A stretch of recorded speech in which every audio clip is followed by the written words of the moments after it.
All right, WDGR Society, listen up. Community Game Night continues on Saturday, March 28th from 8 p.m. to midnight with Battlefield 5 on PlayStation 4. World War II is upon us as we squad up for a night of all-out warfare. Lace up your combat boots, grab your helmet and weapon of choice as we brave enemy forces together across the globe. With boots on the ground in Panzerstorm, we'll focus on capturing bases and conquest while charting our course to victory. Strike the anvil with us like a true band of brothers in Al Sundan as we navigate cliffs and rushing waterfalls. And get ready for the long haul as we storm the metro tunnels in grand operations as we fight to take full control in Operation Underground. Are you ready for the overture when lightning strikes? Defying the odds with trial by fire, a war in the Pacific presses on. We'll plunge ourselves into the jungle, and under no flag, we will remember these tides of war.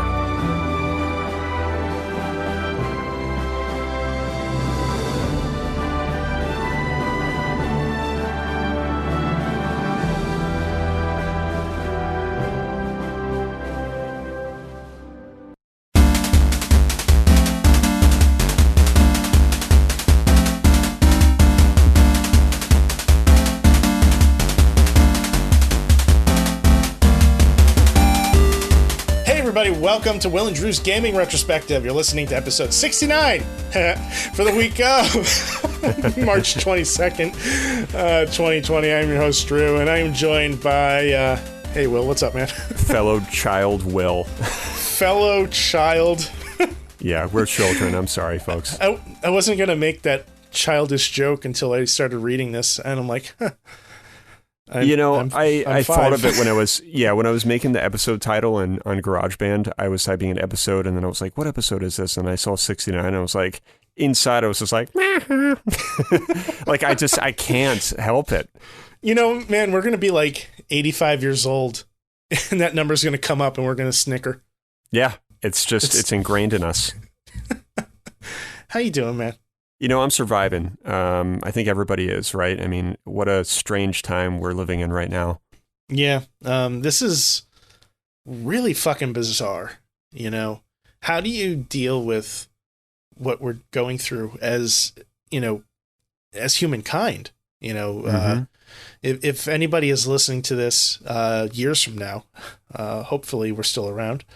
But we are in the middle of the coronavirus pandemic, COVID-19, and it is it's a major issue. And like, I'm trying not to be one of those types of people that overreacts, but I'm also trying to be the type of person that takes it seriously.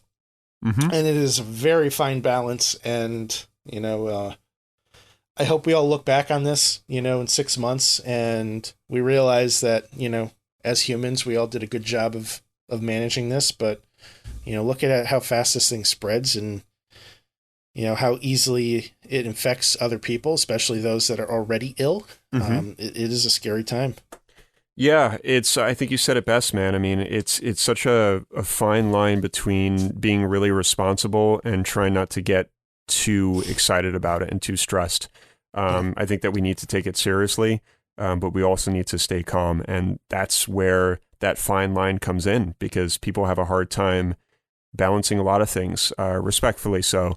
And with something like this, which is clearly quite serious, I think the best thing that we can do is what everybody's saying, just be responsible. Right. And that's all you can do. But if you're gallivanting around like nothing's going on, I got to say, like, you're really part of the problem. Agreed. I have to agree with that 100%, man. You know, like I work in communications, you know, I work in broadcasting. So unfortunately I'm considered an essential employee. You know, our department specifically is directly responsible for broadcasting television. Yeah. And without us, you know, TV stations cannot broadcast their content. Now, thankfully, you know, the type of broadcasting that we do for the most part is entertainment. There really isn't much in the way of news, but it's not completely exempt, you know, from being news. And, you know, I got a letter a couple days ago with a signature from a guy from Homeland Security on it saying that, you know, if I am stopped for any reason, this letter is to prove that I am who I say I am and that I need to get to work. And that's like a very sobering reality that I'm driving around with this letter in my car right now, that is supposed to get me through a blockade if there is one. Yeah, it's frightening shit. Yeah. So like yesterday I woke up, like I got like 4 hours of sleep. I woke up at 8 o'clock in the morning. I got in my car and I went to the grocery store, and like there were shelves that were like just completely barren. Like if you wanted to get any kind of toiletry, like you could maybe find some rolls of paper towels. You could find some tissues, but there was no toilet paper at all. Mm-hmm. And then there was, the workers were stocking the shelves, and like, there was a guy who was putting like chicken out and, other types of meat, pork chops. And I remember going over there, and I'm seeing this guy, literally, he puts down a package and then somebody takes it. He puts down another package and somebody takes it. Jesus. And the shelf never got stocked because people were taking the stuff as soon as he was putting it out. And this one guy came up to me and he handed me a pack of chicken. He's like, "Oh man, here you go. Were you looking for this?" I'm like, "Yeah, thanks. I was looking for chicken breasts." And then I like, "Oh, that's really nice of him. He's being a good human." And then I turn around and I see his cart, and it is top to bottom stacked with meats. And I'm like, all right, this guy is part of the problem. Like, I just want like 2 packages of chicken that I can freeze and get us through a couple weeks. And like, we don't even need to really eat it every day. We can make some vegetarian meals. So like, I just want to get through a couple weeks, man. Yeah. And like these people are like literally stocking for the end of the world. And, like, is he overreacting? Like, I think probably. Mm-hmm. But maybe not, and that's the scary fucking part. Mm-hmm. Yeah, it's tricky, man, because I think that you can say that people really are hoarding, and I think there's a lot of really selfish people that have been.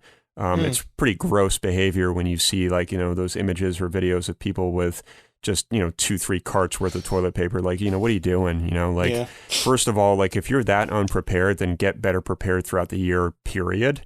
Regardless of an outbreak. But then when there's something like this, like there's just no sense of camaraderie or community or any kind of tribal aspects anymore that we used to have. And it's really sad to see that. And I think people are becoming a little bit more aware, thankfully. But, for God's sake, get a little bit more, but just do not clear out shelves. And, it's really sad when you see those photos of like elderly people, trying to find something. It makes me want to fucking cry, dude. It's awful. It's heartbreaking. And it really is heartbreaking. It shouldn't be happening. But, on the bright side of things, the trucks are still rolling. They're still making deliveries every day. So eventually, demand and supply will kind of catch up to each other. Yeah. Yeah. And it's nice to see that a lot of these grocery stores like Whole Foods and Stop and Shop, they're opening to just people 60 and over at certain times of the day. And right. It's just nice to see some of that kind of stuff happening. But unfortunately, it just seems like it happened a little bit too late. And it did. What are you going to do, man? But yeah, outside of all of that, I'm well. Hopefully you're doing well as well. Yeah, I mean, it's been a stressful week at work. There's a lot of uncertainty, with what's going on, and knowing the fact that we are considered essential employees does add to the stress. But outside of that, I was off today. I played some video games. It was pretty nice. Didn't play the ones I necessarily wanted to. It's all right. We'll get into that in a little bit. We will. But yeah, man. Other than that, like I'm glad it's the weekend.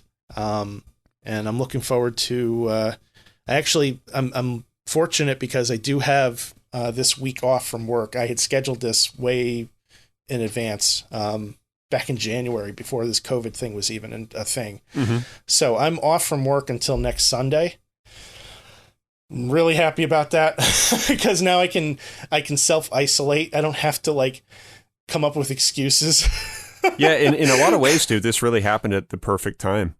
Kind of, I get an opportunity to kind of sit back and see where things are going and not, put myself out there and expose myself unnecessarily. Yeah, I think this will be great for you and Nikki, and I'm so glad that you're going to have time for yourself, man. You've been a busy man. Thank you. Yeah. There's a lot to do. I have a lot of projects that I'm looking to either finish or put a huge dent in. So I don't plan on sitting still this week. But man, I am glad to be off. I'm glad to not be in that grind. So by the time this episode drops, like we're recording on Friday the 20th, so this will be dropping on Wednesday the something or other. And I'll be halfway through my vacation and hopefully I'll have beaten Doom. So, yeah, that'll be nice. You can really hunker down and get some stuff played. Yeah, looking forward to it. Let's just get our business out of the way real quick, shall we? And we'll get diving into our topics for the day. Sounds good. We are on the web at www.wdgrpodcast.com. Hit us up on Facebook, Twitter, and Instagram at WDGRPodcast. Shoot us a text, send us a fax, whatever you want to do. Come say hi. We appreciate it. We have a Discord room. If you want to stop on by, there's a link for that in the show notes. Come on by and say hi and chat about what you've been playing lately. We want to hear all about it. Will, if somebody would like to say hello to you, where can they find you? Sure. On Twitter, you can find me at Will_Gear. And you can find me at Scion Storm. And, send us a fax. We love it. Yes. So, should we open up the mailbag? Yeah, let's dive in. All right, let's see what we got here. I am on the wrong screen. Will, stall for time. Well, Doom came out today, so that's pretty exciting. And Animal Crossing, which it's not something I'm personally interested in, but I know a lot of people are super happy about that. So. Dude, I got to say, I've been looking at this little mashup here that Joe shared, and I've been wanting to just laugh this entire time. It's a great mashup, and I remember when IGN posted this, people lost their shit. So I'm glad he reshared that with us because it is fantastic. There have been a ton of memes for those that are not in the know, combining Animal Crossing and Doom, because both games, Doom Eternal was released today, and Animal Crossing New Horizons was also released today, March 20th. And the communities couldn't be more different, and yet somehow they've bonded. And it's really, especially with all the shit that's going on, it's really heartwarming. It is. I think we need a little bit of humor to lighten the mood, and what... Talk about polar opposites of games here, too. I mean, you're shredding demons apart, and then you've got Animal Crossing, which I know very little about, but, it just reminds me of, Blue's Clues. Yeah. I mean, I think the art style, maybe, but, it's Animal Crossing is really just kind of like a life simulator, I guess is probably the best and worst way that I could describe it. You're thrown into a community and they give you a house and then you have to make money, to improve your house and do certain tasks. And there's this economic thing, you can plant these trees and then harvest the trees and then sell the fruit of the trees and then plant more trees. And, it's kind of along the lines of games like Stardew Valley and, similar vibe. They tend to be very chill, very relaxed games where you really, in my opinion, don't do a lot. I've tried a bunch of Animal Crossing games. I don't think they're for me. I recognize that there's a lot of people that like them. Maybe I haven't just tried the right one. I don't know, but I bought, I think it was New Leaf on the DS. I played it for 3 days and I never picked it up again. I played it on the phone. Played it for a few days, never picked it up again. And I feel like there was one other one that I played. I can't remember which system. All I can say is Doom Guy looks like he's on vacation in Rhode Island. And yeah. And this Animal Crossing girl, I guess, whatever the fuck it is it supposed to be like a dog? I mean, whatever it is, she's holding a weapon that's only meant for demon destroying. Yeah. So that character's name is Isabel, and she is a Shih Tzu.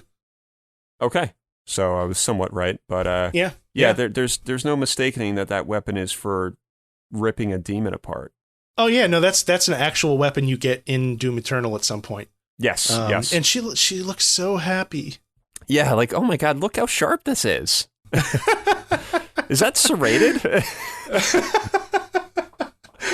Oh, God. Anyway, Epic Outro asks, how do you feel about GameStop staying open during this pandemic as they apparently consider themselves an essential business? This is gross. I didn't even know about it until I saw Dave's post here, but yeah, horrible idea. If they're saying, oh, well, we're going to stay open because we think that people are going to be at home, no excuse. I mean, GameStop is full of germs, number one, and the way that transactions take place, it's very much an exchange.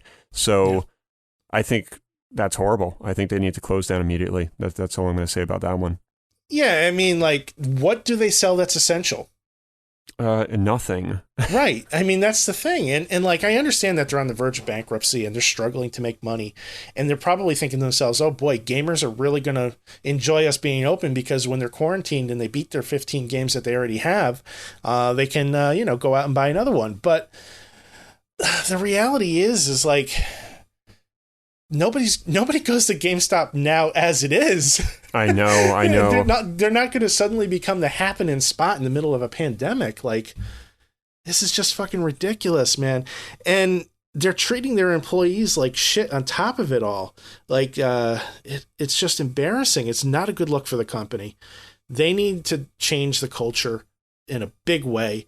And there's no time like right now. 100%. 100%. And like, there's other companies that are staying open that really should close down too. Like, arguably, I would say Best Buy probably shouldn't be open, but at least like I can make the justification with them, because they sell things other than entertainment materials. They sell refrigerators, they sell washers and dryers. Maybe a washer and dryer isn't an essential item, but a refrigerator in today's day and age sure is. And if your refrigerator shits the bed in the middle of a pandemic, you need one as soon as possible. Yeah, and I in Best Buy's defense too, in terms of from a vicinity perspective, it's very big and open. So your chances of like kind of running into people are so much smaller. And I think with a GameStop, they're generally pretty fucking small. So, and they get kind of like stuffy in there and shit. So yeah, it's the last place I'd want to go, man. I just can't believe they're even open. Yeah, it's appalling. I really hope that governors or whoever, start cracking the whip and forcing them to shut down. I think New York is forcing a lot of these stores to close down. The governor of Connecticut made a statement today saying that if you're not an essential company providing food, shelter, gasoline, or communications or something, if you're not truly essential, close your stores. And we'll see what happens, but I'm not expecting much from them. I know. I actually was not aware that they were doing so poorly either.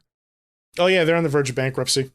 I mean, I'm not surprised. I mean, I knew that people were still going there, and I knew that it was a little bit less in terms of like foot traffic, but I just didn't realize it was getting to that point.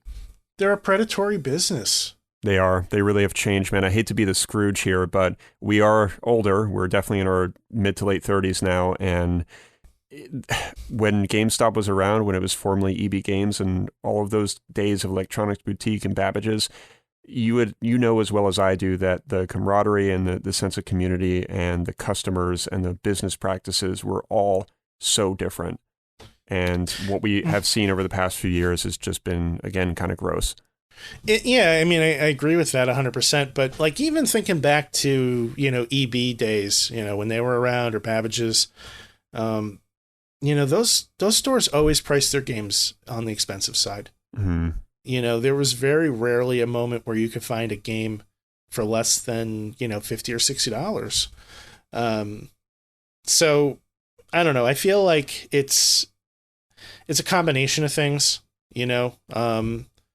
I think paying people, disrespecting prices for their materials, and then selling the used goods for, within $5 of what you would sell it for new is highly predatory. And, it's insulting, frankly. It's insulting company. I have one like right down the street from me for the first time in my entire life. I've always had to drive great distances to get to a video game store. Now I moved to an area where there's a GameStop in the plaza about 2 miles down the road. I almost never go there because I always feel like dirty when I go in the store. And the employees are nice. Mm-hmm. They're wonderful people. But they're doing what they're told. And they're told to do really shitty stuff. That's exactly it, dude. The business practices, like, I understand that every business has to focus on certain things, and not all of those practices we're going to enjoy. But I got to say, man, I mean, kind of going back to Best Buy, like, I don't think I've ever really had like an experience where they're like really pushing something on me there. Occasionally they'll push like an insurance thing, but that's kind of anywhere at this point. Right. And they usually back off, but GameStop, I mean, you can tell that they're under a lot of pressure, and it's not really their fault at all. They're just being whipped behind the scenes in terms of like, power up rewards, and if you don't sign up, you're going to miss out on this, and what are we pre-ordering today? And it just becomes this laundry list of tasks that they're expected to do. And I feel bad for them because there's cameras in there, and it creates this sense of just being in this big brother environment. As gamers, regardless of what age we are, right, we know what we want. And I think especially as an adult, we do our research, we look into games, we get excited about games before they come out. So we know whether or not we're going to pre-order that game. We've already made a decision months in advance. I don't need somebody telling me that I should pre-order a game. You know what I mean? I don't need somebody trying to upsell me on it. And I feel like that doesn't really matter what age you are. Like if you're 8 or 80, you know what you want. Yeah. If you're a gamer. You're really nailing this, man. I mean, that definitely sums it up. I think that you're absolutely right. As a gamer, regardless of age and even like education, for the most part, even if you're kind of just like casual, average sort of gamer that doesn't really read up on things like we do and we're kind of involved with stuff, they know what they want. And I think the consultative approach to gaming is not really a thing anymore. I don't know if it ever really was. It was, I think, a little bit more some time ago, but I think it makes more sense when you go into a retro shop to have somebody that maybe can answer your questions. Sure. And even in the retro shops too, like you're dealing with clientele that also know what they want for the most part, Like I think having employees that are educated is super important for a retro shop, because a lot of times that those types of places are family-owned businesses, and that's what's going to set them apart from a place like Best Buy or GameStop that just happens to start selling retro games, things like that. But at the same time, too, it's like if you're going into that place that's serving a very niche market, people that are going in there know what they're looking for. I'm going to walk into Retro Games Plus, and maybe I don't know what game I want, because you can't rely on going in and finding a specific game. But I might walk in and say, I really feel like buying something for the N64 today. Yeah. And I'm going to have a loose idea what I'm looking for. Yeah. So, but yeah, GameStop sucks. Yep. I think that's a good way to sum it up, dude. Yeah. Jefferson James says, got back into Elder Scrolls Online, so pretty much playing that. Also really considering another run through Dark Souls, maybe play all of them conservatively for the first time. Maybe that will happen with Will.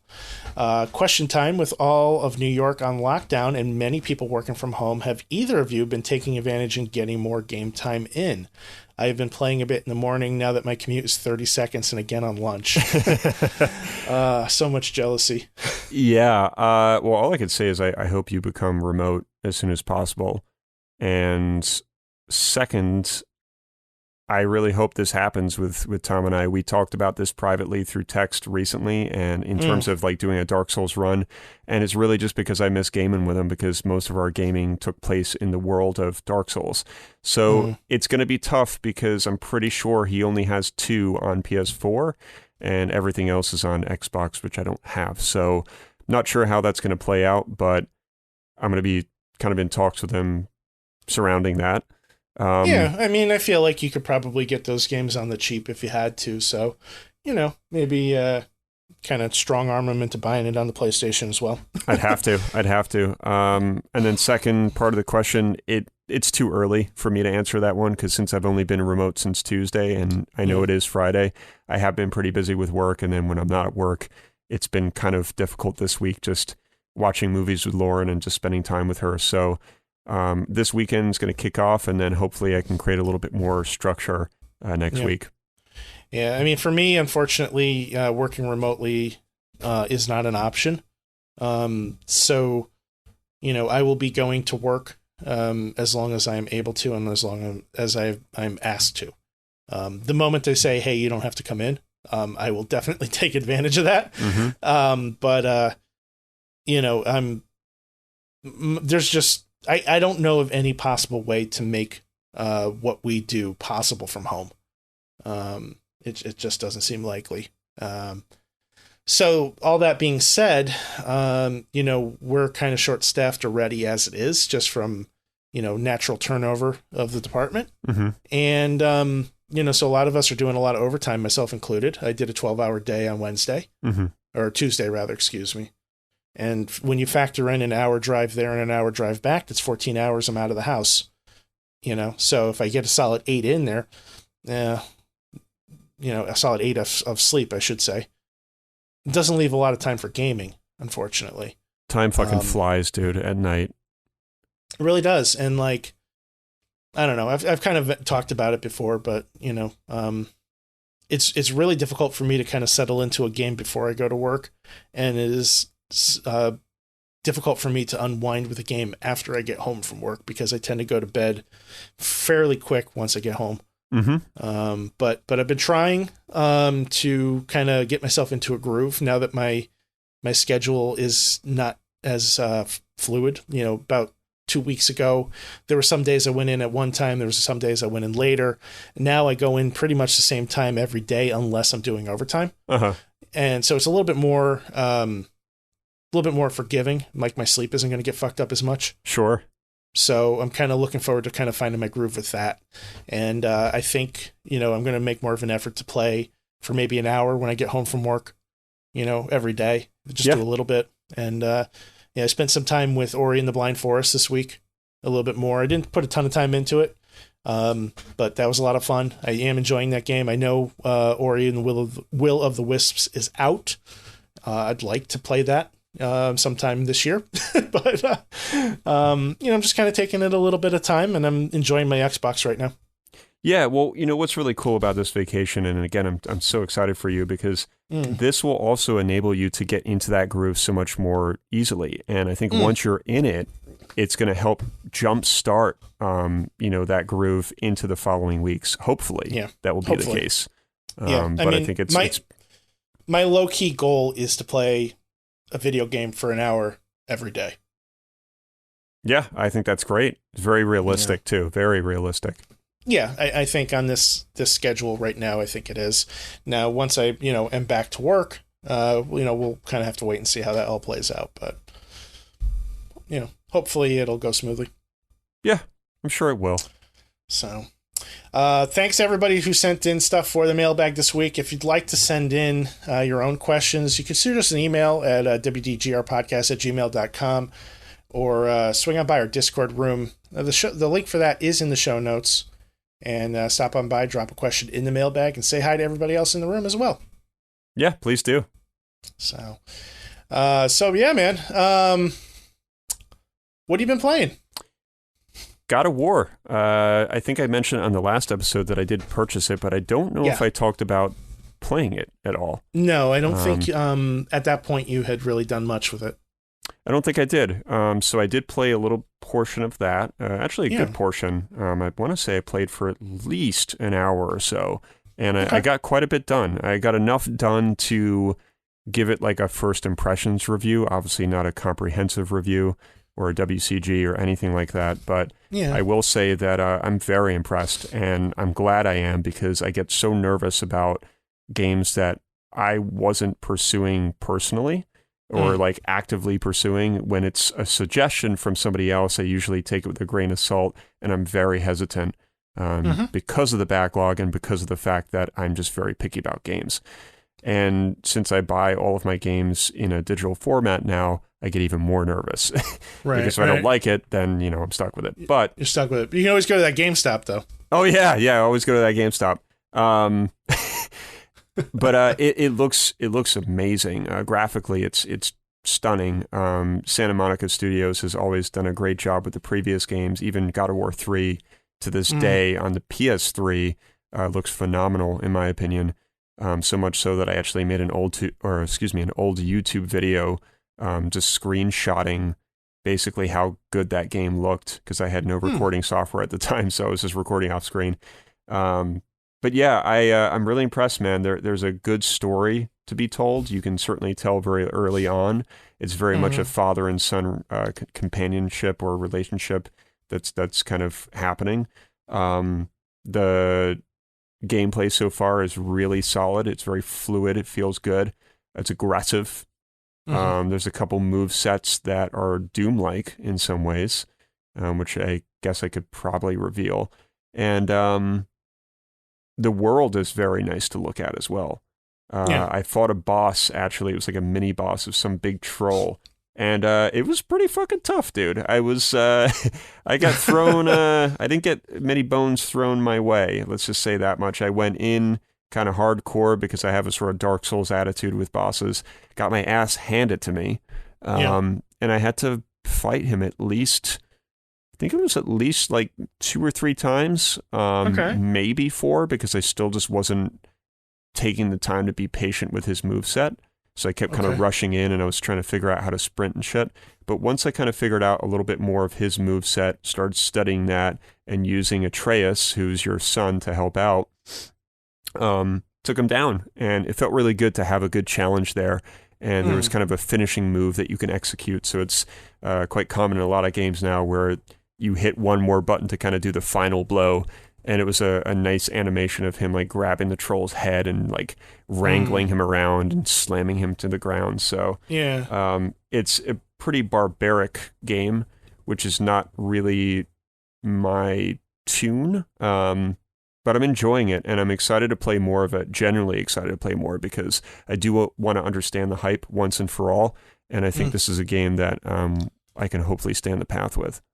This is something that really interests me, hearing you talk about this game. You know, I picked up a copy of this a couple Black Fridays back, and it's been sitting on my shelf waiting for me. You know, and I've never been a huge God of War fan. I just generally am not a huge fan of, like, I guess, the hack and slash genre. I'm not really sure what to call it, but that type of thing where you run in and you have a bunch of baddies coming at you and just you attack them all until they're all dead, and then you move on to the next section, wash, rinse, repeat. Right. But I can say that the God of War games have always had epic boss battles. You know, like they're just absolutely jaw dropping, the sequences that you go through. And, you know, I do appreciate the game series for what it is, but I've heard so much positive talk about the PS4 God of War, and, you know, between the story, the gameplay, and I kind of wonder how similar the gameplay is to the original God of War games. Like, is this sort of different, completely different, or not different at all? You know, do you have previous experience with the other God of War games to kind of use as a comparison, or is this your first one? Yeah. No, 100%. I actually played, I think it was God of War 1 or 2 on the PS2 forever ago, like pretty much on release. And I played a small portion of it, and I remember it being a very interesting sort of third-person, bird's eye angled perspective. I know that's kind of weird to say, but like the camera perspective is very, it's sort of distant.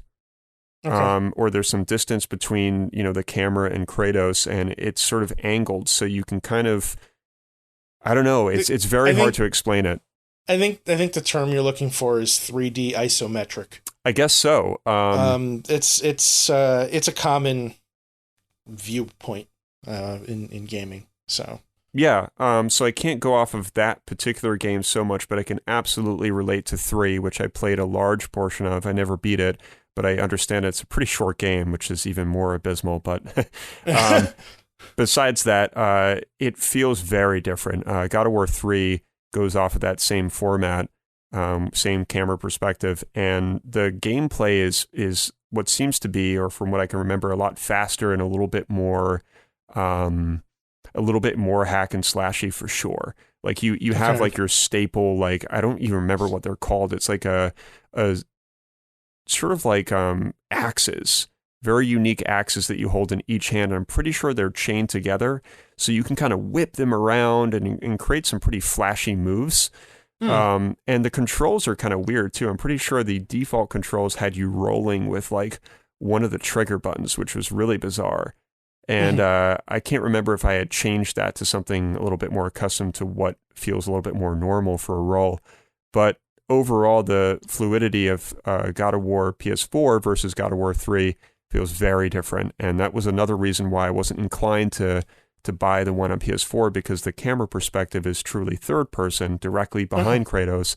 And from what I understand, your main weapon is the Leviathan, which is this axe that you can throw like a boomerang. It can get stuck in things and you can actually summon it back, which is very cool. But I was concerned that it wasn't going to have that sort of a little bit more of a faster paced gameplay style with combat. But very quickly I'm realizing that that's not so important. And I think that there's a reason why they ditched that combat style. And I'm not really sure if they thought that it was just played out and exhausted. But whatever is happening in the PS4 version, I think is just fine. That's good to hear. Yeah, but it's certainly different. I definitely want to find some time for it. You know, it seemed like it was one of those games that just received way too much praise to ignore. That's exactly it. Man. I just couldn't overlook it anymore. And I thought I got to this stage where I was like, I put it behind me. But then that dude at work that sits right behind me is a huge gamer. He's a great salesman. So he talked me into it. And he's like, I'm telling you, man, he's like, you're going to love this game. And he literally just talked me into it. It's plain and simple. He didn't do anything special. He just talked to me about the game, like on and off here and there throughout the weeks. And I said, fuck it, fine. You know, not only do I want to shut you up, but I want to experience this game. Very cool.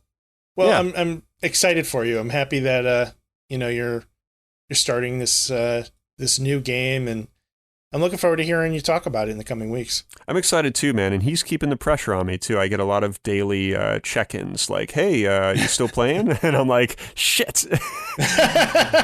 Yeah, so he's not letting up, man. In fact, we might be linking up this weekend to do a share play, which I've never actually used before, just so we can kind of test it out, and he can see that I'm actually playing it.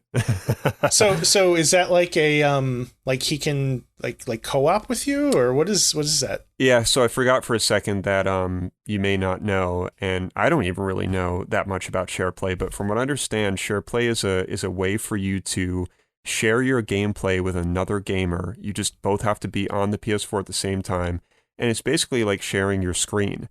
And they are allowed to view what you're playing. They can talk to you. So where it comes in handy, I guess, and this is what they spoke about when the PS4 first came out, is if you're stuck on a boss or you can't get past something in a level, and they did, you can screen share and then they can help you walk you through it. Or let's say I'm fighting a boss on my own in Dark Souls and I share play with Tom and he's fought this boss a million times. He can give me tips and tricks and watch what I'm doing and be like, hey, I just figured out what you're doing that's fucking you up. So I don't think a lot of people use it. But I'm interested. It sounds like Twitch. Yeah, I guess that's basically what it would be. You know, like it sounds like any other streaming service, but proprietary to PlayStation. Correct. And I think it's more of just sort of like a, hey, like, check out what I'm playing and not use Twitch. And let's just use this on and off for tips and tricks. I don't know, man. Again, I don't know much about it. I've been talking about it on and off for years, and I just never got around to actually trying it. Yeah. Cool. Yeah, so we might do that. Yeah, let me know how it all works out. Yeah, for sure. Very cool. So about 15 minutes before we started recording, my copy of Doom Eternal showed up. Oh, it did? Yeah. Oh, finally, you can relax. Finally, well, I mean, I was hoping I'd have it to talk about for this episode. But that'll have to wait a week. Yeah, man. It's kind of weird. I wasn't even sure that I was going to get it today. I got some shipping notifications last night that it had been delayed. So I ordered a physical copy of the game from Best Buy months ago. I think in June, actually. I think I ordered it in June because we were expecting a December release, and it got delayed and pushed back. And you know, when I pre-ordered it, they had a pretty decent sale going on where you get like $10 in rewards back and all that fun stuff, and it comes with a steel book and it comes with a free copy of Doom 64, which was later announced to be part of the pre-order campaign. Mm-hmm. So, I typically have good luck with Best Buy delivering day of, but I usually end up getting these items in the back half of the day. I am just not one of the first stops on the UPS route. Just not. It's just not there. Mm-hmm. So we usually get our packages from UPS delivered sometime between like 3 and 7. Okay. Depending on the day. But when I was getting these notifications last night, like it was telling me that the Steelbook was going to arrive today, but the game was not going to arrive until Monday originally, because they ship them from, I guess, different warehouses. I'm not entirely sure, but they don't come in the same shipment. Okay. So I was a little concerned about that, and then I figured like I would just bide my time, and I'd have my download code for Doom 64 while I was waiting for Doom Eternal to arrive. But I didn't get that until about 1 o'clock this afternoon. So I spent a lot of time today not playing Doom. Well, you got time to dive into it, which is going to make for like a really nice first impressions review next week. Well, I mean, it might not even be a first impressions at that point. It might be a final impressions. We'll see how much time I can put in. This is true. I know that I'm getting ahead of myself, but I think everybody underestimates my ability to play everything, play Doom and nothing else. But what was I going to say? Doom 64 was great. Yeah, tell me a little bit about that. Yeah, so, I kind of have a weird history with Doom 64 because when I was growing up, I never owned an N64 of my own. I didn't acquire a Nintendo 64 until, I want to say, like, maybe 4 years ago. Okay. I got one from a pawn shop, and, when I was a kid, Dave, who's been on the show a couple times now, he had a copy of Doom 64, and my relationship with Dave and Doom, it was pretty historic for the podcast at this point, right? The bathroom. I wasn't going to go down that road, but yeah. So, but Dave and I spent a lot of time playing Doom with each other at each other's houses over the internet on PC. It is a large part of our friendship even to this day. So he had a Nintendo 64. He had a copy of Doom 64. And I remember just being awestruck by the intro to the game. Now, if you've never played Doom 64, I want you to go on YouTube and type in Doom 64 intro. Already doing it right now. You have to listen to it with music. Okay. It's about maybe a minute long. Okay. And it leads into the title screen. And it has the most badass music with the most badass graphics, and just the whole vibe of it is just super fucking cool, right? Okay. Just thinking about it is actually giving me chills. I remember that very vividly, and I remember playing the game, and, I didn't get to spend a lot of time with it because it wasn't my copy, but any chance I had, we'd fire it up. If I was over his house, we'd play it, and just very fond memories of that game. And then fast forward, 20-something years later, and I finally get myself an N64, and one of the first games I buy is Doom 64. So at the time, I was connecting this to a CRT TV, which was in a very bright room with a very bright window behind it, and the screen itself did not get very bright anymore. So the lighting in the room and the lighting quality of the TV picture was very, very bad. And this is an extremely dark game. And I don't mean like mood. I mean like visually, it's a very dark game. So I would jack the brightness up on the TV, and I would still struggle to see it because it would start washing out the picture. So I was basically restricted to only playing this game at night. And, I'm pretty sure at the time I was working nights because I've done that for a lot of my work life. So it left me with very few opportunities to sit down and play the game. And then when I actually did sit down with the game, the controller fucking sucks. I don't know how anybody could possibly like the original Nintendo 64 controller. I have tried and tried and tried so hard to give that controller the benefit of the doubt. and it just doesn't work for me. So I kind of just put it aside and said, you know what, one of these days I'll circle back to this when my situation's a little bit different. And I kind of shelved it, and I really haven't been back to it since. So when they announced that they were coming out with Doom 64 and that it was going to be part of the pre-order campaign as a free bonus, super excited. I'm like, I am really looking forward to playing this game again on a bigger screen with surround sound and with a controller that I enjoy. And let me tell you, man, I am not disappointed. What a fucking great game. I'm still watching this intro. Right? How has it not been 3 minutes? It's only 3 minutes, and it's only like it's a 3 minute long? Yeah, it's only like over a minute in. Isn't it fucking epic as shit? It is. I'm watching like these graphics of like all the different demons, and it's saying like Hell Knight, and then it's doing like a little spin and showing how they attack, and then it moves to like the next enemy. But yeah, this is very... Oh, wait, no, this is not the same. This is not the same. No, that's not the same at all. It must have just auto-played another video. It was a monster gallery, that's what it was. Yeah, I think. Did you see the one where like the camera kind of zooms in around like this huge battlefield? Yes. And then it pans out, and the battlefield is the Doom 64 logo? Yep, and I tell you what, this reminded me of Turok Rage Wars because it's kind of in space, like you can see like the stars and everything. And yeah, very reminiscent. And you can tell that, this is just N64 just pissed all over this. Like this is just absolutely that time period, the way that things were done. Right. But you also have to consider like that Doom 64 is an anomaly in the Doom franchise, right? Because it has a look all of its own. It wasn't developed by id Software as far as I'm aware. The music is very unique. It was only available on a Nintendo 64 until today. It introduced new weapons.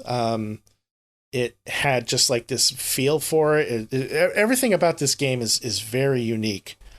And, I spent... So the download code finally came in, like I said, around 1:30 this afternoon.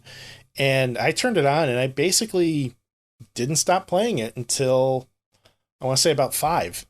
And I was sidetracked. I would stop and make some lunch, or I took a shower halfway through. So it wasn't like 4 undivided hours, but I put in some pretty good time on it, and I got maybe, I think I want to say I did like 5 stages, including a secret stage, which, oh man, that was difficult. They're definitely rewarding exploration. They are rewarding players for, going out of the normal path. I'm loving it. I'm having a great time with it. Good. I think it looks fun. It's $5. Yeah, and that's what it should be priced at. Yeah, go buy it. It looks great on my 65-inch TV. It plays wonderfully with the Xbox controller. I can't imagine a reason why it would be any different on a PlayStation. Mm-hmm. I cannot recommend it enough. I'm having a lot of fun with it, and I think you'd enjoy it too, man. I think you should check it out. Yeah, it does look fun, and with the release of Doom Eternal, which I'm also finding a hard time ignoring right now because goddamn, that game looks good. Yeah. It's being right now. Reception is pretty through the roof, and that guy that I linked on Discord that was talking about it on the Joe Rogan show. I think Joe Rogan was saying like this is one of the best shooters I think I've ever played. So I haven't watched that interview yet, but I've heard other interviews with Hugo Martin. He's one of the leads on the Doom Eternal project. And he did a podcast with NoClip a couple months ago where he talked about the reasoning for delaying the game. And, it was really fascinating listening to him talk about the game. You could tell he's truly passionate about it, and he wants the game to just be immensely fun. I think like making sure that Doom is fun is his main priority. So like as soon as we're done recording, I'm throwing an Xbox disc in. I'm going to let it install. I'm going to spend some time with Nikki while that game is installing. When she goes to bed, it's Doom time, baby. Oh, fuck yeah, dude. You should you should send either the whole Instagram fan base, like maybe like a live IG video of it or something, like stream it, or maybe just send me like a quick little video or something, man. But that game seems like the kind of game that you definitely want to play late at night. Yeah, I mean, I'm tempted to, throw it up on Mixer or on Twitch and, stream live, but I don't want to get caught up in the process of streaming either. Like, I just want to play it and enjoy it. Yeah. When you're streaming, if you're streaming in a party with other players, you can get away with ignoring the chat. But if you're streaming by yourself, it's really important to engage with viewers. And I don't want to feel compelled to do that. This is true. I really want to just kind of enjoy Doom for me. Because, as you know, this is one of my favorite franchises. I adored everything about 2016 Doom. And I think that this is just going to take it to the next level. I'm super stoked. I've been waiting for this game since it was announced. I'm really excited. Can't wait. And I can't wait to hear the soundtrack. I'm going to be really disappointed that Nikki's asleep because I can't play it as loud as I want to. I could probably get away with cranking it a little bit. She does wear earplugs, so, who knows, but... Okay. Yeah, I snore really loud. Oh, Jesus. I don't think I knew this. Well, I mean, why would I know? But yeah, well, I mean, yeah. Anyway, so yeah, it's going to be awesome. I'm sure Mick Gordon knocked it out of the park. I've been watching every little teaser that he's put out there, including when he was talking about the metal choir, and it's going to be great. Yeah, this is going to be something special. I'm excited. I'm sure you're probably going to tell me about it tomorrow, which is fine. Oh, yeah. And I'm going to be talking about it quite a bit in the chat as well, too. I know Joe was playing it last night. I saw a message from him sometime around 1 o'clock in the morning. And, he basically said, let me see if I can find it. I've been ripping and tearing for 45 minutes and I do not want to go to bed. And this is at 12:43 in the morning. I did see that. I was still at work when he sent that message. But it was slow, so I had an opportunity to respond. Yeah, but man, like it's times like these too that like it kind of frustrates me ordering physical, but at the same time, like I'm really glad that I have a physical copy of the game, and it kind of, I was talking with Joe briefly. He's like, why didn't you order it digital? Why did you order physical? Mm-hmm. And we've kind of gone into the pros and cons in previous episodes, but it boils down to I'm buying something because I want it to be part of my collection, so I like having a physical copy of it. Yep. Even though digital is easier in almost every respect, the problem is digital is not necessarily forever. And I know physical isn't either. Physical materials do break down, rot. I have a Dreamcast collection that is going to suffer the ravages of time at some point. But with like a perfect example is Scott Pilgrim versus the World. That game has been delisted. You cannot buy it. Yeah. And it was only available digitally. Yeah. Can you imagine that? No, and I wouldn't want to. I mean, I think there are some physical games that are definitely worth owning for many different reasons. And even when it comes to, say, like a PS1 game, those are the days where like the instruction manual had a lot of really vital info in there, strategies, character info.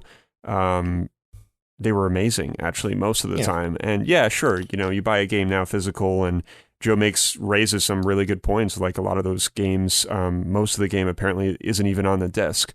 Right, it's a key. It's a key. I spent $60 to get a key in a plastic case. With like nothing else in it.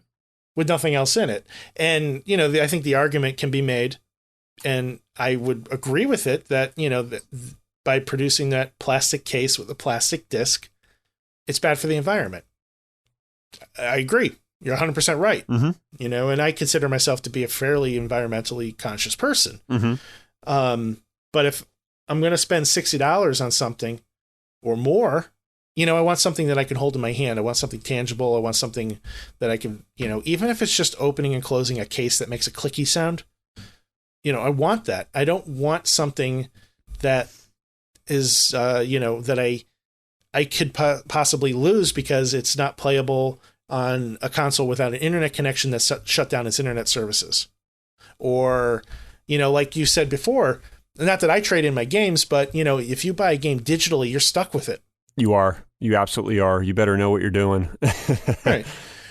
There are definitely pros and cons, I think, to both sides, man. 100%. I mean, I think that I can sit here and talk about digital all day long, but sure. I mean, I'm not an expert at it. It's just something that I've gravitated towards recently, over the past, I'd say maybe year or so. But, I'm still new to it, and there are plenty of pros for physical, man. I mean, I've already named a couple, and I respect anybody that chooses to still go down that road because you're a collector, and collectors want physical, and there's a reason for that. They want a library of physical games, and you're right. If the internet's a problem or some shit like that, and you need to be online, nothing beats popping a disc in. Right. It's... I had a train of thought and I lost it. It'll probably come back. Was it in regards to physical or digital? I'm sorry, it was in regards to digital. I see the benefits of it. I like the idea of being able to essentially jump from game to game to game to game. I like that I could play Ori and the Blind Forest and then jump to Doom 64 without having to get up and change discs or worry about, necessarily load times being longer because it's on a disc, or preloading games is certainly a benefit. There's a lot of benefits to it, but at the end of the day, if I'm going to be buying a AAA title, physical is going to be the way to go for me, if I can help it. Yeah. And, it is challenging at times like this with Doom Eternal. I mean, you did get it day one, right? Yeah, I did. Which is nice, because I know there are plenty of times where people do not get a physical game that's ordered online day one. A lot of times it's the following day, and sometimes even later in some cases. So you have to manage that anxiety that comes with that. But right. Yeah, it's different strokes really for different folks when it comes to digital versus physical. I don't think there's really one way. I think digital will become definitely more of the future, but it's hard to say right now what's going to happen with physical. It may not go away just yet.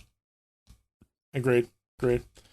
Let's move on to our last topic for the evening, the PlayStation 5 conference. They had a reveal just a few days ago. And tell me a little bit about that. Yeah, I do have some pretty interesting thoughts on this that I'm sure people will probably be able to relate to. I think it's important, first off, that people do realize that this was an architectural conversation in terms of the architecture of the PS5. So it was definitely, I walked into it knowing what it was going to be. And that's not me being smug. I just know that whenever they say something like, oh, this is going to talk about the architecture, I knew it was going to be a techie, sort of lead speak kind of conversation. And with Mark Cerny in the house, I know how that guy speaks, and it's obviously pretty He's heavy. A robot. He's a fucking robot for sure. Oh my God. Brilliant man, obviously, but sure. At the end of the day, the guy's an engineer. And you can't really expect too much from that.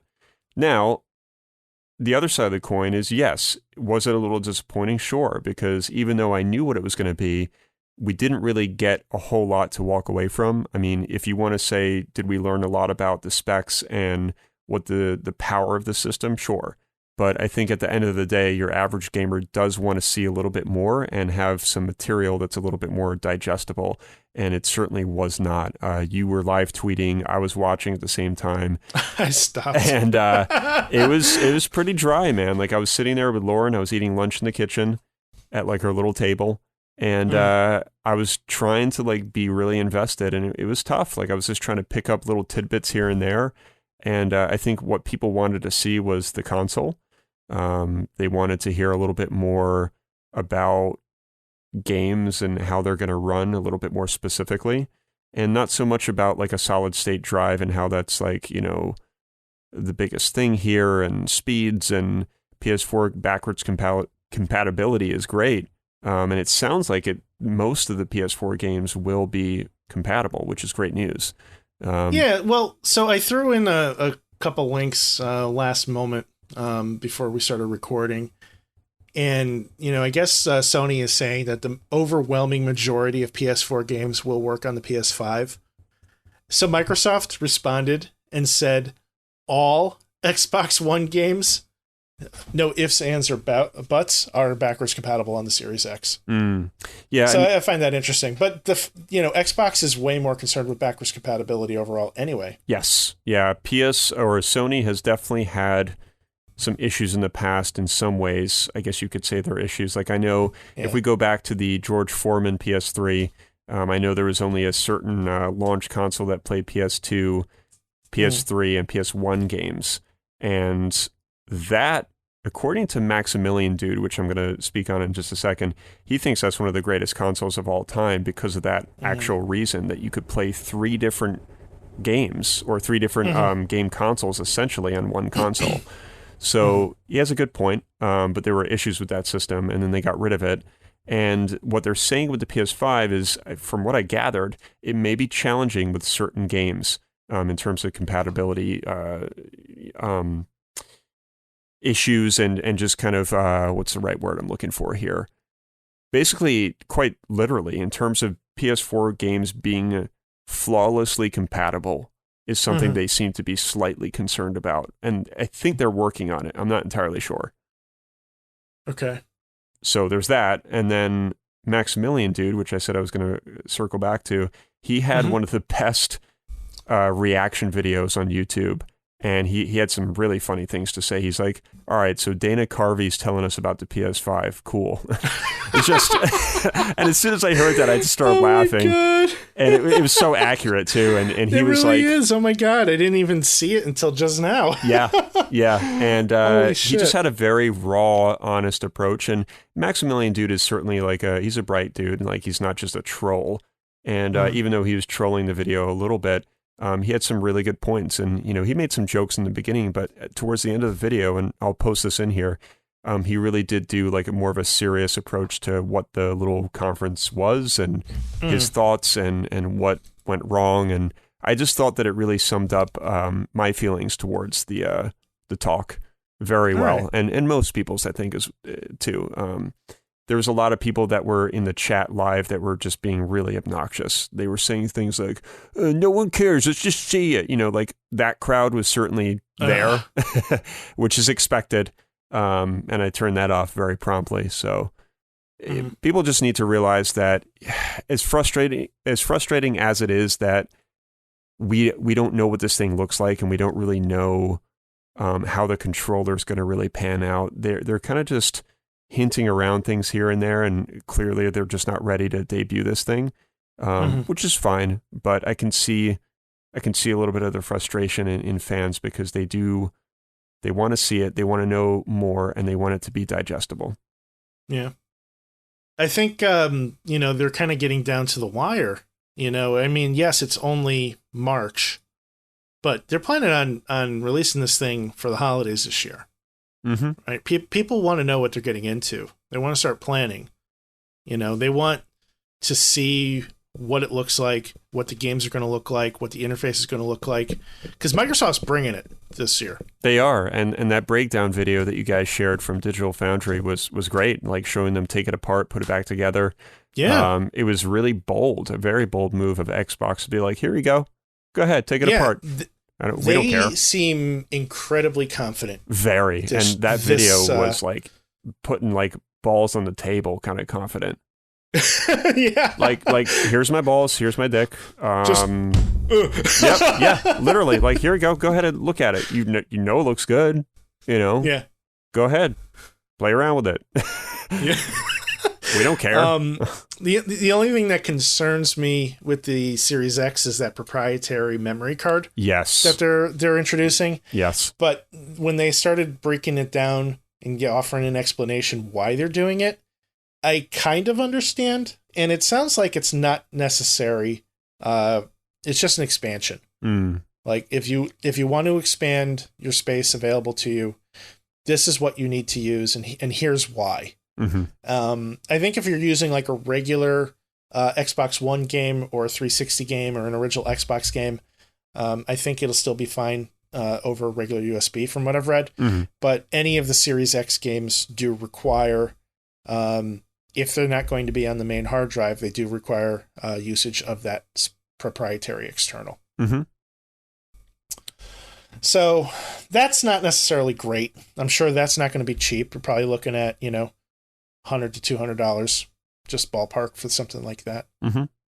I will say too that kind of going back to sort of the complexity of Sony, they definitely have a history of just being overly complex about some of their descriptions and explanations of certain things surrounding their systems. Like, I mean, even going back to PS3, I know they had that like little rubber duck demo that was like super popular. Like it went viral, I think, because they showed some kind of, it was like a test where they had like a bunch of rubber ducks in like a bathtub and they were just like pouring them in. And it was some kind of like tech demo, like showing how they were able to have like a lot of things on screen at once or something. I forget exactly what it was, but I can always remember them being more technical about things. And I don't really know if that's just how they like to put their balls on the table, but like we said, Xbox seems to be pretty simple here. Like, here's our miniature fridge that you guys want to make fun of. We're going to let you take it apart. We're going to have you put it back together to show you how easy it is. This thing's basically a miniature computer. Yes, you can have it vertically and horizontally. So that really, I think, kind of helped people put things into perspective with that system. I can't help but wonder if maybe it's just a culture thing, in the way the presentation is, because, Xbox is primarily a, United States, North American development house, whereas, the PlayStation, Sony are primarily Japanese development houses. Yeah. The culture is different. The way they handle things is different. It's going to be a very cut and dry experience. And I do feel like Mark Cerny and company were speaking to developers. They were speaking to the press. They were not speaking to the fans. Yeah, and I think that's a really good point, because that's what was misleading, I think, about that particular talk is the way that it was pitched was just like, hey, like, we're going to tell you why, this is going to change the future of games and blah, blah, blah, blah. Right. And people were really just kind of, I think, got things a little misconstrued. I really don't know. But Mark Cerny is also not the greatest spokesperson for talking about a new system. He's great for all the techies and all the engineers that want to hear about that stuff. Yeah. But I kind of was hoping that, some guy in a leather jacket would just bust through and be like, look at this fucking thing. Look how sweet this fucking thing looks. It's got PS5 written on it. Like, it looks like it's out of a alien spacecraft. It's got fucking RGB lights. Yeah, look at this controller. Hold this fucking thing. Hey, you, hold this thing. How good does that fucking feel? Yeah, guess what? This is coming out it's coming out this date. This is how much it's going to be. It's going to blow your mind. Yeah, it's going to blow your minds. Greatness is coming. Let's get some of that PS4 excitement going, because they did a pretty good job marketing PS4 with the whole greatness awaits, and the marketing campaign was good. But yeah, let's just hope that things pick up a little bit from Mr. Cerny. As brilliant as that guy is, it's like listening to John Carmack. It's tough to listen to. Yeah, I mean, when you're putting yourself out into a public venue, you really need a rock star attitude. Yeah. Yeah, give me the guy in the blazer with the jeans. Yeah. You're totally typical E3 goer. Mm-hmm. It's true. Well, in any case, man, I think that's it, man. I don't have anything else to talk about. Do you? No. All I can say is I'm not worried about it. I'm excited for both systems. I'm really excited to see what they're going to bring to the table. And, I'm sure it's going to be great. Yeah. Like, let's be honest. I'm sure it's going to be great. We're just early on. We need to stay patient. Right. And hopefully we'll just see something this year. I think just to kind of wrap up the conversation with the E3 being canceled and the C virus, what seems to be spreading, all we can do at this point is just hope and pray that it won't bog things down too much. Agreed. Well, take advantage of it if you can. If you're home from work or working from home, play some games if possible. Mm-hmm. Do what you can. And really, more than anything, just stay safe. Yeah, stay safe and feel free to let us know what you're playing. Yeah, I'd love to hear from you. Swing on by the Discord room. That's the best place to talk with us. There's a link for that in the show notes. And, of course, you can hit us up on our website, WDGRPodcast.com, where you can find this podcast, other episodes as well, Music Mondays, blogs, and all other kinds of cool shit, too. Will, if somebody wants to say hi to you, how can they do so? On Twitter, you can find me at Will_Gear. And you can find me at Science Storm. Really appreciate you guys just listening, and hopefully everybody is safe and playing some awesome games. We'll see you next week. See ya.